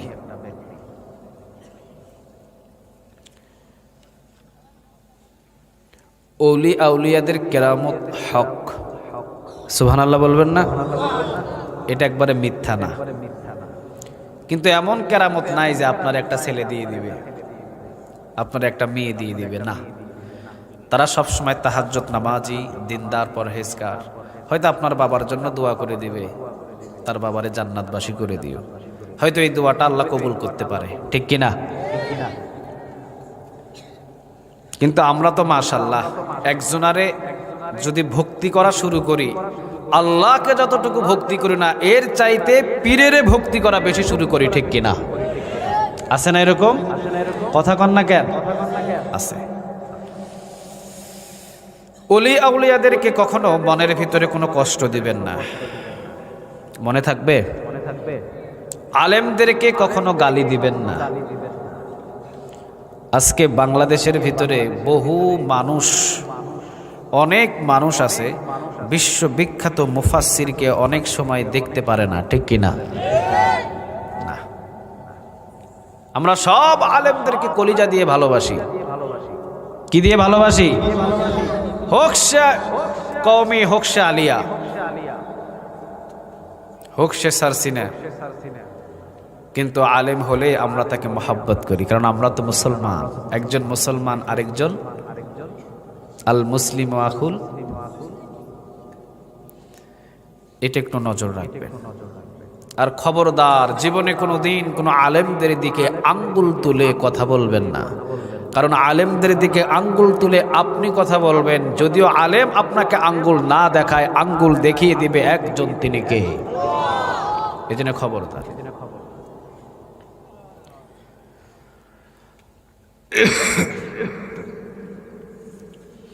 মনে পড়ে গেল একটা ওলির কথা, খাজা সাহেব। উনি এলাকার ভিতরে সবচেয়ে জবরদস্ত একজন বুজুর্গ ছিলেন।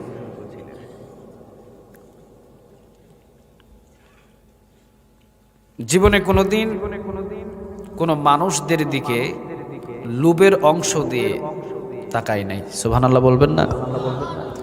বহু জায়গাতে যাবেন, এরকম দেখবেন বহু আলেম ওলামা আছে, ঘর নাই, বাড়ি নাই, কিছু নাই, ইচ্ছা করলে বহু কিছু করতে পারতো, ঠিক কিনা? আলহামদুলিল্লাহ, উনি অনেক বুজুর্গ একজন মানুষ। রাস্তা দিয়ে হাঁটলে নিচের দিকে তাকিয়ে তাকিয়ে হাঁটেন। রাস্তা দিয়ে তিনি হাঁটছেন। আপনাদের এলাকাতে বাজার আছে না? বাজার আছে? দুই পার্শ্বে দোকান, মাঝখানে কাঁচা রাস্তা। বৃষ্টির দোকানের পানিগুলো সব বাজারের এই রাস্তার পড়ে। দুই পার্শ্বে যদিও শুকিয়ে যায়, বাজারের মাঝখানের রাস্তাটা এক সপ্তাহ দেরি হয় শুকাতে, ঠিক না? এখন যদিও পাকা হয়ে গেছে, যখন কাঁচা ছিল অবস্থা ছিল এরকম। বাজারের দুই পার্শ্বে শুকনা, মাঝখানে কাদা। বড় বুজুর্গ খাজা সাহেব, উনি পা টিপে টিপে টিপে টিপে, 100-রও বেশি হবে বয়স,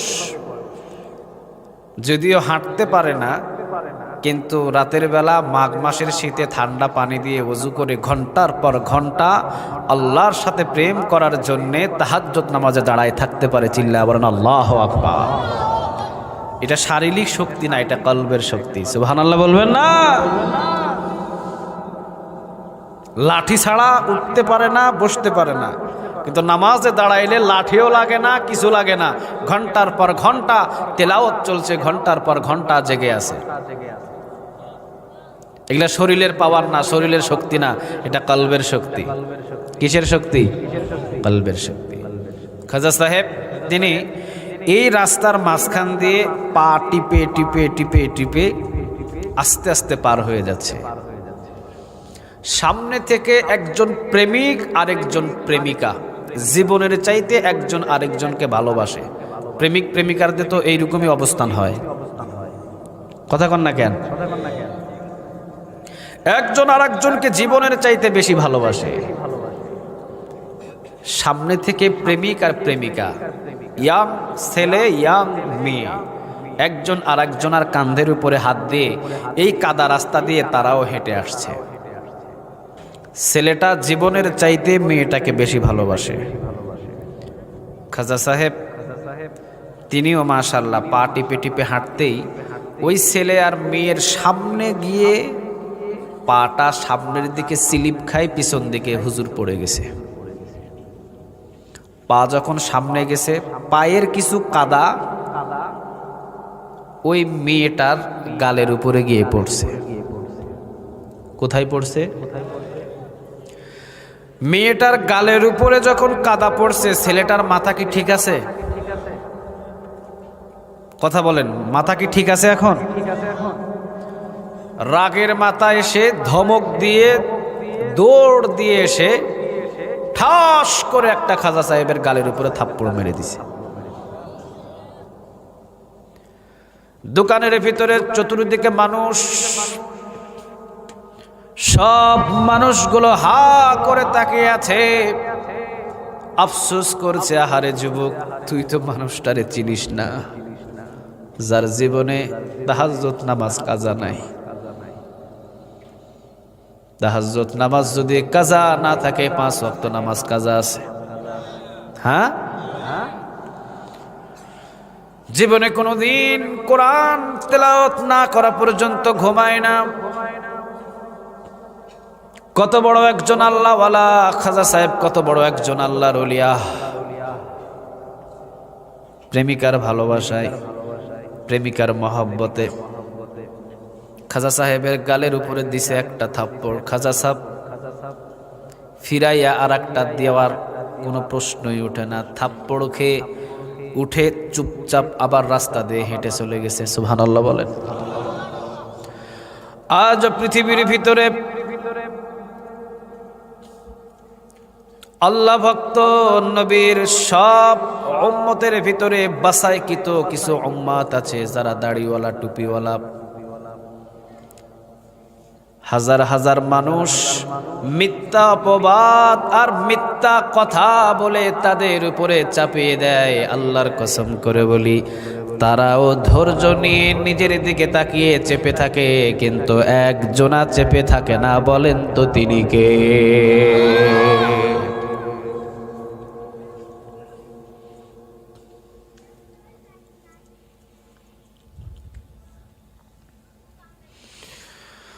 খাজা সাহেবের গালের উপরে যুবক থাপ্পড় মারার সাথে সাথে খাজা সাহেব উঠে সোজা আবার রাস্তা দিয়ে হেঁটে চলে গেছে, কোনো দিকে তাকাই নাই। দুই পার্শ্বের দোকানগুলো, মানুষগুলো দাঁড়িয়ে আছে চুপচাপ, কোনো আওয়াজ নাই।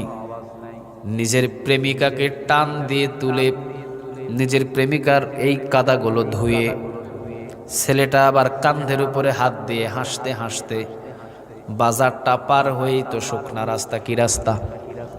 বাজারটা পার হলে শুকনা রাস্তা না?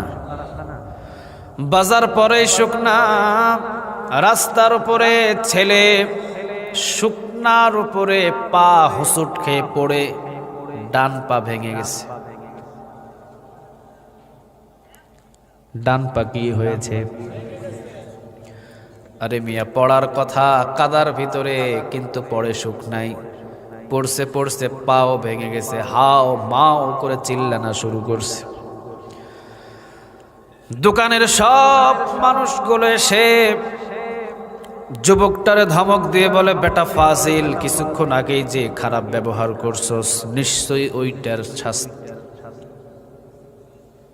কিছু কিছু জিনিস বোঝা যায় না, কথা বল না কেন? তুই কি চিনস কার গালের উপরে থাপ্পড় মারছস? বেটা জীবনে কোনো দিন তাহাজ্জুদ নামাজ কাজা নাই। কত বড় একজন আলেম, কত বড় একজন আল্লাহওয়ালা, কার গালের উপরে তুই থাপ্পড় দিয়েছিস? তাড়াতাড়ি গিয়ে মাপ চা। যুবক বলে, আমি মাপ চাইব? পা তো আমার ভেঙে গেছে, হাঁটতে পারবো না, আমারে লইয়া চলো।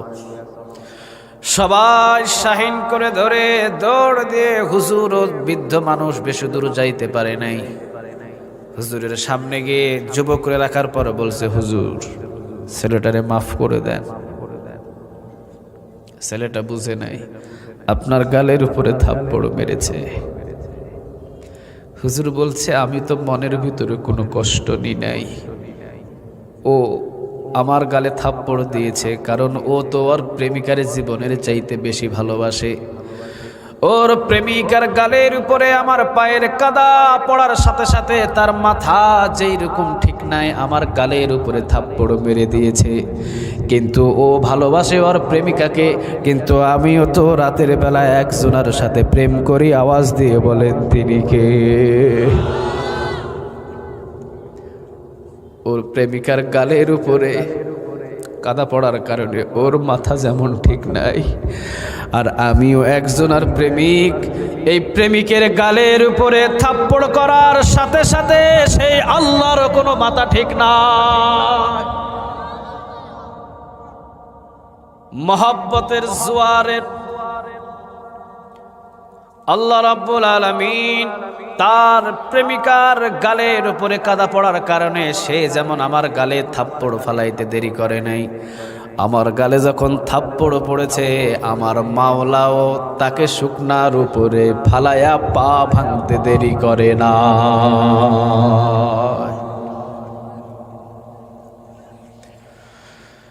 এই জন্য বুঝে আর শুনে সব সময় চিন্তা ভাবনা করে আলেমদের দিকে আঙ্গুল দিয়ে কথা বলবেন। যদিও আলহাজ হযরত মাওলানা সফিউল্লাহ সাহেব এইরকম হাজারো সফিউল্লাহ সাহেব দুনিয়ার ভিতরে জীবিত আছে না নাই? কথা বলেন, আছে আছে? আল্লাহ যেন সব আলেমদেরকে সম্মান দিয়ে মর্যাদা দিয়ে আমাদেরকে কথা বলার তৌফিক দান করেন, আমরা বলি আমিন। আওয়াজ দিয়ে বলা যায় না আমিন? কোরআনের জন্য যদি একটা ঘন্টা কেউ ব্যয় করে 500 নফল নামাজের নেক আল্লাহ জমা করে দিবে। অন্য বর্ণনায় 60 বছর নফল ইবাদত করলে যে নেক, কোরআনের জন্য যদি একটা ঘন্টা কেউ ব্যয় করে 60 বছর নফল ইবাদতের নেক আল্লাহ তার আমল নামায় জমা করে দেবে। সুবহানাল্লাহ বলবেন না? আজকে আমরা সেই খাজা সাহেব যাকে ভালোবাসতেন, আজকে আমরা তাকে বন্ধু বানাবো। সুবহানাল্লাহ বলেন। এই মাহফিল থেকে আমরা সবাই আজকে একজনকে বন্ধু বানাবো, তিনি হলেন আমাদের আল্লাহ। আচ্ছা বলেন তো দেখি, কারে বন্ধু বানাবেন? একটা আওয়াজ দিয়ে বলা যায় না আল্লাহ? আরো জোরে বলেন দেখি আল্লাহ। আরো জোরে বলেন আল্লাহ। একবার বললে 40টা নেকি। সুবহানাল্লাহ বলতে পারলেন না? 2 বার বললে 80টা নেকি, 3 বার বললে কয়টা নেকি?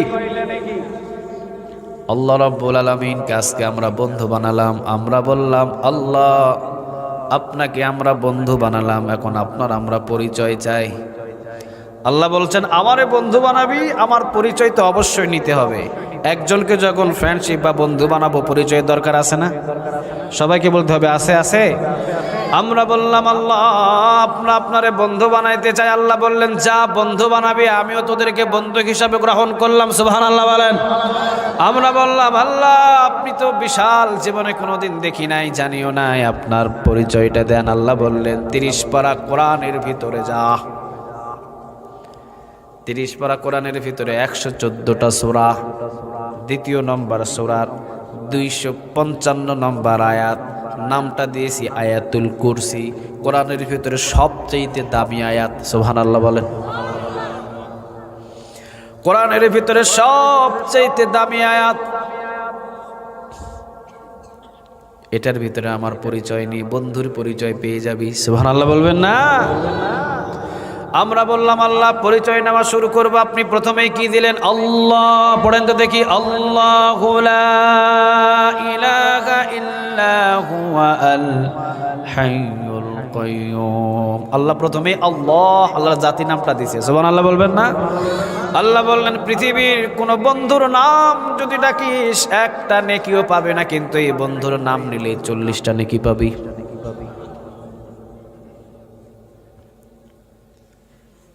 পৃথিবীর সব বন্ধু দুনিয়ার ভিতরে পড়ে থাকবে, ওই বন্ধুরে যদি বন্ধু বানাতে পারেন, বন্ধু আপনার জন্য জান্নাতের দরজাও খুলে দিবে।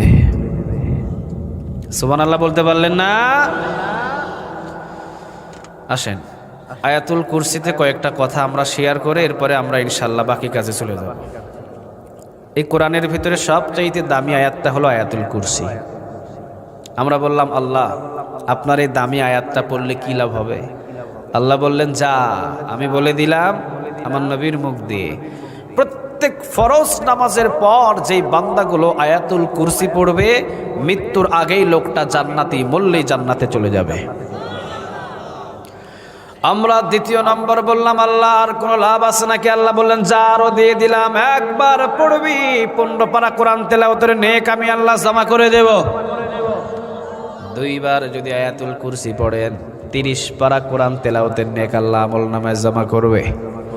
আরেকজন সাহাবী পাশে থেকে বললেন ইয়া রাসূলুল্লাহ সাল্লাল্লাহু আলাইহি ওয়াসাল্লাম যদি একদিনে 100 বার তেলাওয়াত করে আয়াতুল কুরসি, বিশ্বনবী বললেন 50 বার কোরআনের শুরু থেকে শেষ পর্যন্ত তেলাওয়াত করলে যে নেক পাওয়া যায় ওই নেকটা তোমার আমল নামায় জমা করে দিবে। সবচাইতে দামি আয়াত না? সুবহানাল্লাহ বলবেন না? আমরা বললাম এই আয়াতটা এত দামি হলো কেন? বিশ্বনবী বলেন আয়াতটা দামি হওয়ার কারণ আয়াতের ভিতরে পৃথিবীর কারো পরিচয় নাই, পরিচয় হলো একজনের, তিনি কে? আল্লাহর পরিচয় আয়াতের ভিতরে থাকার কারণে আয়াতটা সবচাইতে দামি। সুবহানাল্লাহ নাই? আমরা বললাম আর কোনো লাভ আছে নাকি? আল্লাহ বলেন হ্যাঁ আছে। মৃত্যুর পরে তোর বাবার কবর জিয়ারত প্রতিদিন করা তোর পক্ষে সম্ভব না। আমরা কি প্রতিদিন করি? আপনারা করেন? হ্যাঁ, মা মারা গেছে, কোন দিন কবর জিয়ারত করছে কোনো খবর আছে? কথা বলেন নাই। কিন্তু আল্লাহ রাব্বুল আলামিন বললেন মৃত্যু পর্যন্ত যদি আয়াতুল কুরসির আমলটা করে যেতে পারিস, মৃত্যু পর্যন্ত যদি আয়াতুল কুরসির আমলটা তোদের চালু থাকে রে বান্দা, আমি আল্লাহ তোদেরকে কথা দিলাম তোরা মৃত্যুবরণ করবি, কিন্তু আমি আল্লাহ রাব্বুল আলামিন প্রতিদিন ৭০,০০০ ফেরেশতা দিয়ে তোর কবরটারে জিয়ারত করাবো। সুবহানাল্লাহ। বাড়িতে গিয়া বললেন আয়াতটা কি বেশি বড়? কথা বলেন।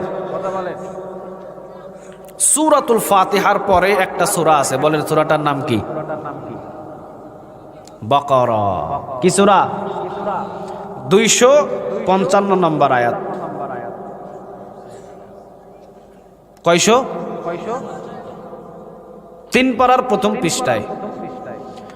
এক সপ্তাহের ভিতরে আমার বিশ্বাস প্রত্যেকটা মানুষ এক সপ্তাহের ভিতরে এই আয়াতটা মুখস্থ করতে পারবে। তাহলে আজ থেকে শুরু, আগামীকাল ফজর থেকে শুরু করবেন। সবার মনে থাকবে? পড়েন দেখি। আল্লাহু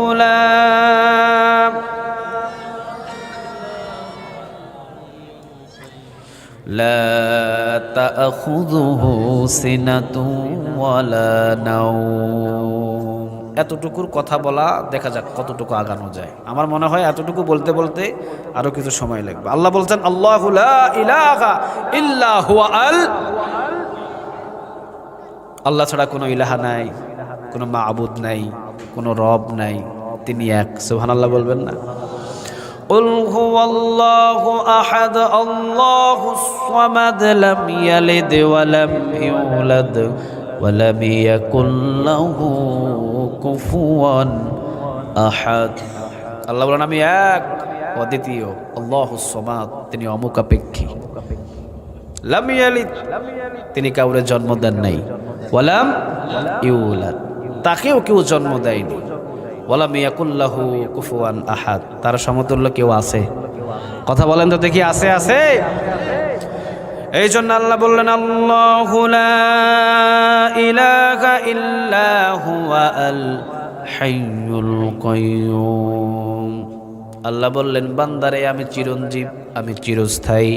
সবাই মারা যাবে কিন্তু একজন জীবিত থাকবে। আওয়াজ দিয়ে বলেন তিনি কে? ওমরের মতো এত প্রেসিডেন্ট একটা মানুষ যদি মৃত্যুর ভয় শুনে যদি ঘাবড়ে যায়, তিনিও মারা যাবেন। 1 সেকেন্ড যদি সময় না দিতে পারে, আমি আর আপনি সলিমউদ্দিন কলিমউদ্দিন পারবো? কথা বলেন, পারা যাবে? যাবে। সবাই মারা যাবে কিন্তু একজনা থাকবে। আওয়াজ দিয়ে বলেন তিনি কে? একটা আওয়াজ দিয়ে বলা যায় না কে? আল্লাহর পরেই যার সম্মানের স্থান, আল্লাহ রাব্বুল আলামিন যাকে বন্ধু হিসাবে গ্রহণ করেছেন, হাবিবুল্লাহ বিশ্বনবী মুহাম্মদ সাল্লাল্লাহু, তিনি 63 বৎসর দুনিয়ায় জিন্দেগি করার পর চলে গেছেন, থাকতে পারে নাই। ইন্নাকা মাইয়িতু ওয়া ইন্নাহুম মাইয়িতুন। আল্লাহ রাব্বুল আলামিন বলেছিলেন গো নবী আপনিও যাবেন, আপনিও চলে যাবেন, তারাও চলে যাবে। সুবহানাল্লাহ নাই? মানে সবাই মারা যাবে, কেউ থাকবে না, শুধু একজন চিরঞ্জীব, একজন থাকবে। আওয়াজ দিয়ে বলেন তিনি কে? পৃথিবীর সব মানুষগুলো শেষ। আল্লাহ রাব্বুল আলামিন মালাকুল মাউতরে বলবেন কে বাকি আছে? মালাকুল মাউত বলবেন জিন। আল্লাহ বলবেন সব জিনদেরকে শেষ করে দে, সব জিনেরা শেষ হয়ে যাবে। মালাকুল মাউতরে বলবে আর কে আছে? বলবে ইবলিশ। আল্লাহ বলবেন ডবল কষ্ট দিয়া তারে মার। সুবহানাল্লাহ বলবেন না? ডবল কষ্ট দিয়ে মার, ডবল কষ্ট দিয়ে মারা হবে। আল্লাহ বলবেন কে আছে? মালাকুল মাউত বলবে ফেরেশতা। আল্লাহ বলবে সব ফেরেশতাদেরকে ধর। সব ফেরেশতা মারা যাবে। আল্লাহ বলবেন আর কে আছে? মালাকুল মাউত বলবে 4 জন বড় ফেরেশতা। জোরে বলেন কয়জন? আল্লাহ বলবেন 3 জন, জিবরাইল, মিকাইল, ইসরাফিল। 3 জনকে মার। 3 জনও শেষ। আল্লাহ বলবেন কে বাকি? মালাকুল মাউত বলবেন আমি আর আপনি। আল্লাহ বলবেন তোরেও তো মরতে হবে, কুল্লু নাফসিন যায়িকাতুল, তুইও মরবি। মালাকুল মউত বলবে আল্লাহ আমারও মরতে হবে, আমাকেও যেতে হবে। আল্লাহ বলবে অবশ্যই।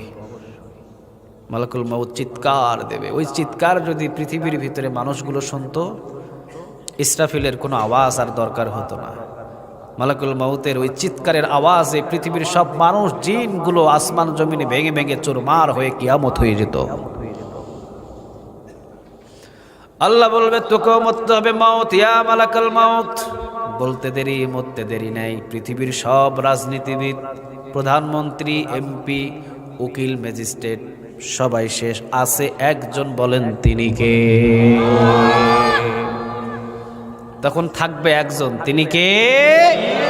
আল্লাহ সেটাই বলছেন, আল্লাহু লা ইলাহা ইল্লা হুয়া আল হাইয়ুল কাইয়্যুম। আল্লাহ বললেন আমি চিরঞ্জীব, চিরস্থায়ী, সবার মৃত্যু আছে, আমার মৃত্যু নাই। সুবহানাল্লাহ বলবেন না? নমরুদ ইব্রাহিম আলাইহিস সালাম ডাক দেওয়ার পর বললেন, নমরুদ ইব্রাহিম রে, ইব্রাহিম খোদা হওয়ার ইচ্ছা ছিল, খোদা হয়েই গেছি, তোর জন্য শুধু 1% বাকি। তুই যদি খোদা হিসাবে নমরুদ রে মানিস, 16 আনা খোদা হয়ে যাব। ইব্রাহিম কয় আমি তো তোমারও খোদা হিসাবে মানতে চাই, কিন্তু আপনি কি মরবেননি, মারা যাইবেননি? নমরুদ কয় বেটা তুই তো আমারে সিফার ভিতরে ফালাই দিছস, আমি এখন কিতা করতাম, কি কইতাম? আমি যদি বলি মরে যাব, তুই প্যাঁচ লাগাইবি, আবার যদি বলি থাকবো, এটাও তো মিথ্যা হয়ে যাবে। যা, মরে যাব আমি। নমরুদ কয় তুমি যদি মারা যাও, তাহলে আমি যদি তোমার বান্দা জীবিত থাকি, আমি তখন সারা পৃথিবী খুঁজে খুঁজে খোদা পামু কই? খোদা পামু কই তখন? আমি ভণ্ডামি বন্ধ করে যাও, এক খোদার ইবাদত করো যিনি চিরঞ্জীব, সবার মৃত্যু আছে, তার কখনো মৃত্যু নাই। ঠিক কিনা? দ্বিতীয় পর্যায়ে বললেন লা তাআখুযুহু সিনাতুন ওয়ালা নাওম, আল্লাহর ঘুমও নাই, তন্দ্রামিও নাই। সুবহানাল্লাহ বলবেন না? এই মাহফিল যদি রাতের 3টা পর্যন্ত চালানো হয়, সবাই কি স্থিরভাবে বসে থাকতে পারবে? কথা বলেন না। তন্দ্রামি এসে যাবে, ঘুম এসে যাবে, বেডে ঘুমাইতে দেরি, ফজর চলে যাবে, কখন যে কিভাবে যাবে, রাতের 8টা 9টা না, সকাল 9টা 10টায় উঠে দেখবে যে লুঙ্গিও নাই, লুঙ্গি খাটের নিচে পড়ে আছে। কয় পারবো? পারবেন আপনারা 3টা বাজ পর্যন্ত এখানে বসে থাকতে পারবেন? কারো পক্ষে সম্ভব না। পৃথিবীর মানুষদের তন্দ্রামি আছে, ঘুম আছে, কিন্তু ঘুম নাই কার? আওয়াজ দিয়ে বলেন না, কার? আল্লাহ বলেন আমার ঘুমও নাই, আমার তন্দ্রামিও নাই। বলেন তো দেখি আজ থেকে আমাদের বন্ধু তিনি কে? তাহলে আমাদের দুনিয়ার বন্ধুদের ঘুম আছে, কিন্তু ওই বন্ধুর ঘুম নাই। সুবহানাল্লাহ বলবেন না? আল্লাহ বলেন 2টা কারণে আমি ঘুমাই না। জোরে বলেন কয়টা? 2টা কারণে আমি ঘুমাই না বান্দা, 2টা কারণে আমি ঘুমাই না। এক হলো আমি যদি ঘুমায়া যাই, আসমান জমিন রে ধরে রাখবো কে? আল্লাহ বলে এই জন্য আমি ঘুমাই না। সুবহানাল্লাহ বলবেন না? মূসা আলাইহিস সালাম আল্লাহ রাব্বুল আলামিনকে ডাক দিয়ে বললেন আল্লাহ আপনি নাকি ঘুমান না? আল্লাহ বলে হ। মূসা আলাইহিস সালাম কয় আমি একটু দেখতাম চাই। আল্লাহ কয় বিশ্বাস হয় না? মূসা আলাইহিস সালাম কয় বিশ্বাস হয়, তবে একটু দেখতে ইচ্ছা করে। আল্লাহ বলেন যা, রাতের অন্ধকার হোক, রাতের 10টা বাজে কাছের একটা গ্লাস নিয়ে দাঁড়াও। মূসা আলাইহিস সালাম রাতের 10টা বাজে কাছের একটা গ্লাস নিয়ে দাঁড়িয়েছে। 1 ঘন্টা 11টা, এরপরে 12টা, 1টা 2টা 3টা। বলেন তো দেখি মূসা আলাইহিস সালাম মানুষ না? তন্দ্রামি নাই, ঘুম নাই। ইকো একটু বেশি হয়ে গেছে, ইকো কমান। ঘুম নাই, তন্দ্রামি নাই, আছে। রাতের 2টা বাজে 3টা বাজে ঘুম আর তন্দ্রামি আসার সাথে সাথে মূসা আলাইহিস সালামের ঘুম চলে আসছে। ঘুমাইলে কি মানুষের খবর থাকে? কথা বলেন, থাকে? ঘুম চলে আসছে। হাতের ভিতরে যে কাঁচের গ্লাস, খবরও নাই। কখন যে ছেড়ে দিয়েছে, জমিনের ভিতরে পড়ে ঠাস ঠাস করে ভেঙে গেছে। লাফ দিয়ে ওঠে মুসা আলাইহিস সালাম, দুই হাত তুলছে আল্লাহর দরবারে। আল্লাহ রাব্বুল আলামিন বলেন, কেন ঘুমাই না? এবার জানো, আমি যদি ঘুমিয়ে যাই, খুঁটি ছাড়া আসমান, সূর্য, নক্ষত্র, তারকা, চাঁদ, যা কিছু আমি বানিয়েছি গ্যালাক্সির ভিতরে, যা কিছু আছে সবগুলো রশি ছাড়া। আমি আল্লাহ ঘুমাইতে দেরি, তোমার হাতের ভিতরে থেকে যেইভাবে গ্লাস পড়ে ভেঙে গেছে, সবগুলো পড়ে ভাঙতে দেরি হবে না। আমার সব রহমত দিয়ে এগুলোকে ধরে রেখেছে। চিল্লা বলুন আল্লাহু আকবার। আল্লাহ বলেন, আর একটা কারণে আমি ঘুমাই না। জোরে বলেন, কয়টা? আরো একটা। সেইটা হলো রাতের 1টা বাজে। রাতের 1টা বাজে সিলেট থেকে ব্রাহ্মণবাড়িয়ার রোড, পাহাড়ি অঞ্চলের রাস্তা। রাতের 1টা বাজে আপনি রাস্তার মাঝখানে বিপদে পড়েছেন। আপনার মাকে আপনি মা মা বলে ডাকছেন, আপনার মা কি শুনবে? রাতের 1টা বাজে আপনার মা জাগন না ঘুমে। আপনার বাবাকে ডাকছেন, বাবাও ঘুমে। বন্ধু বান্ধব যা আছে সবাই ঘুমে। আল্লাহ রাব্বুল আলামিন তিনি বলেন, রাতের 1টা বাজে যদি আমার বান্দা আল্লাহ আল্লাহ বলে আমারে ডাক দেয়, আমিও যদি মালিক, আমিও যদি রব ঘুমিয়ে থাকি, কে আমার বান্দারে বিপদ থেকে বাঁচাবে? এই জন্য রাতের 1টা বাজে, 2টা বাজে আমার বান্দা পৃথিবীর কোন জায়গার ভিতরে বিপদে পড়ে যাবে, আল্লাহ বলে ডাক দিতে দেরি, আমি আল্লাহ বাঁচানোর জন্য প্রস্তুত হতে দেরি না। আমার বান্দা রাতের 2টা বাজে আমারে ডাকবে, আমি ঘুমায়া থাকবো, এটা কি হয়? কথা বলেন, হয়? হয়। এই জন্য আল্লাহ বলছেন, লা তাখুযুহু সিনাতু ওয়ালা নাও। এই জন্যে আমি ঘুমাই না। সুবহানাল্লাহ বলবেন না?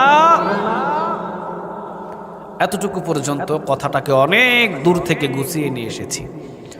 আল্লাহ সুবহানাহু ওয়া তাআলা এতটুকু কথা মেনে আমল করার তৌফিক দান করুক, আমরা বলি আমিন। আপনাদের সামনে যে মসজিদ আমি দেখছি, আলহামদুলিল্লাহ অনেক সুন্দর এই মসজিদ। তবে মসজিদ কাজ করতে অনেক অর্থের কিছু ব্যয় হয়েছে।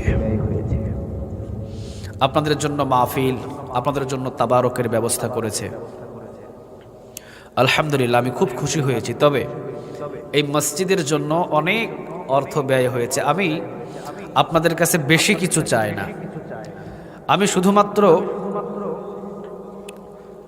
20 জন আল্লাহর গোলাম চাই। 20 জন আল্লাহর গোলাম চাই। আশারায়ে মুবাশশারা, জান্নাতের সাহাবী কয়জন? একটু আওয়াজ দিয়ে বলেন তো দেখি কয়জন?